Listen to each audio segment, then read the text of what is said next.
اس کائنات کی ابتدا سے لے کر آدم علیہ السلام کی تخلیق سے لے کر قیامت کے برپا ہونے تک دجال سے برا شخص کوئی پیدا ہی نہیں ہوا۔ یہ سب سے بدترین شخص ہوگا جو روئے زمین کے اوپر پیدا ہونے والا ہے، اور وہ خوش نصیب لوگ ہوں گے جو دجال کو قتل کریں گے۔ اور پھر اس کا وقت بتایا گیا، اس کی شکل بتائی گئی، اس کا قد بتایا گیا، اس کی صورت بتائی گئی کہ مومن دھوکہ نہ کھائیں۔ حضور نے دجال کا نقشہ بیان کیا، ایک ایک چیز بیان کی دجال کی، چونکہ یہ سب سے بڑا فتنہ ہے اس کائنات کا۔ اس امت کا سب سے بڑا فتنہ تو یہ ہے جب سے آدم علیہ السلام تخلیق کیے گئے ہیں اس وقت سے لے کر کے آخری انسان تک سب سے بدترین، سب سے غلیظ، سب سے گندا، سب سے مکروہ اور سب سے برا وجود دجال کا ہے۔ اس لیے دجال کے فتنے سے ہر پیغمبر نے اللہ کی پناہ طلب کی ہے کہ اللہ مجھے اس کے فتنے سے بچانا۔ اللہ اکبر، کیونکہ بڑے بڑے لوگ اس کا شکار ہو جائیں گے۔ حضرت اسماء بنت یزید کہتی ہیں میں حضور کے گھر میں حاضر تھی اور ازواج مطہرات اور دیگر اہل خانہ بھی تھے کہ دجال کا تذکرہ چھڑا، تو اللہ کے محبوب نے ارشاد فرمایا جب دجال آئے گا تو اس کے آنے سے قبل جو 3 سال ہوں گے ان کی حضور نے حیت بیان فرمائی کہ آسمان تیسرا حصہ پانی کا روک لے گا، یعنی جتنی بارشیں برستی ہیں 2 حصے برسیں گی، 1 حصہ نہیں برسے گا، کم ہوگی بارش اس سال، اور زمین کی فصل بھی جتنی اگتی ہے اس کا تیسرا حصہ نہیں اگے گی، 2 حصے اگے گی۔ پھر اس کے بعد دوسرا سال آئے گا تو 2 حصے آسمان پانی روک لے گا اور زمین 2 حصے فصل روک لے گی۔ پھر تیسرا سال آئے گا تو 1 قطرہ بھی نہیں برسے گا اور زمین سے 1 دانہ بھی نہیں اگے گا، حتیٰ کہ کھروں والے جانور اور چرنے والے جانور اور کوہانوں والے جانور سارے کے سارے مر جائیں گے، یعنی اونٹ، بکریاں، گھوڑے سارے مر جائیں گے بھوک کی وجہ سے، قحط سالی کی وجہ سے۔ جب یہ 3 سال گزریں گے تو پھر دجال آئے گا، اور دجال ایک دیہاتی کو ملے گا اور کہے گا کہ اگر تو چاہے اور مجھے رب مان لے تو میں تیرے گھوڑے اور تیرے یہ جانور زندہ کر سکتا ہوں۔ وہ کہے گا کہ اگر ایسا ہو جائے تو بہت اچھا، تو وہ اشارہ کرے گا تو اس کی بکریاں، اس کی گائیں زندہ ہو کے اس کے ساتھ آ جائیں گی۔ شیطان اس شکل میں جو ہے وہ نمودار ہوگا تو اسے لگے گا کہ سب کچھ زندہ ہو گیا اور وہ اس پہ ایمان لے آئے گا۔ اس کے بعد پھر دوسرے دیہاتی کو ملے گا اور اس کو بھی یہی کہے گا، تو شیطان پھر اس کی بھیڑ بکریوں، اس کی گائے، اس کے اونٹ، ان کی شکل کے اندر ظہور پذیر ہو جائے گا، تو پھر اس کے پیچھے وہ بھی چل پڑے گا۔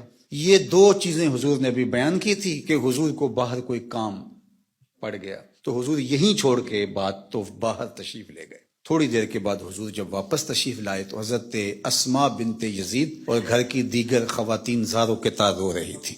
حضور نے فرمایا تمہیں کیا ہوا، تم کیوں رو رہی ہو؟ انہوں نے عرض کی یا رسول اللہ صلی اللہ علیہ وسلم، آپ نے جو دجال کا ذکر کیا، چونکہ صحابہ کے نزدیک سب سے قیمتی متاع ایمان ہے، اور ہمارے نزدیک بھی سب سے قیمتی ایمان کی متاع ہی ہونی چاہیے، اور یہ بات میں نے کئی مرتبہ آپ سے کہی، اس دنیا میں سب سے بڑا انعام اور سب سے بڑا تحفہ جو حضرت انسان کو دیا گیا، سب سے بڑی نعمت جو ودیعت ہوئی وہ ایمان ہے، اور قیامت کے دن سب سے بڑی دولت اور نعمت عطا کی جائے گی جنت میں، وہ دیدار الہی ہوگا۔ جو یہاں ایمان سے محروم ہے وہ ہر خیر سے محروم ہے، اور جو ایمان کی دولت جس کے پاس ہے تو اگر اس کو دنیا کی کوئی چیز نہیں ملی تو وہ کنگال نہ سمجھے، چونکہ ایمان کی دولت اس کو نصیب ہے۔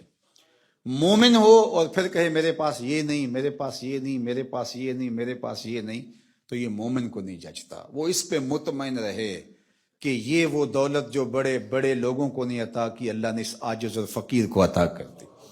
تو صحابہ تو شکریہ ادا کرتے تھے، اور جب سنا کہ ایسے ایمان سستے سودے میں گائے اور بکریوں کی عوض چلا جائے گا تو صحابیات رونے لگیں، تو اللہ کے محبوب صلی اللہ علیہ وآلہ وسلم نے ارشاد فرمایا کہ اگر دجال میری موجودگی میں آ گیا، فرمایا فکر نہ کرو میں نپٹ لوں گا۔ اور پھر آقا کریم نے ارشاد فرمایا کہ اگر میرے بعد آتا ہے تو پھر ہر مومن کا اللہ خلیفہ ہوگا، یعنی اللہ اس کی طرف سے اس کی حفاظت فرمائے گا۔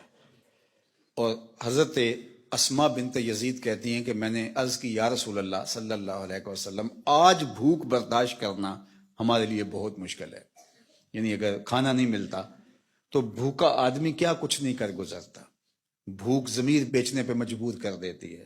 آپ نے دیکھا لوگ گردے بیچنے پہ مجبور ہو جاتے ہیں، تو بھوک پر لوگ ایمان کیوں نہیں بیچیں گے؟ آج جب کہ آپ سامنے ہیں تو بھوک تنگ کرتی ہے تو بےتاب ہو جاتے ہیں.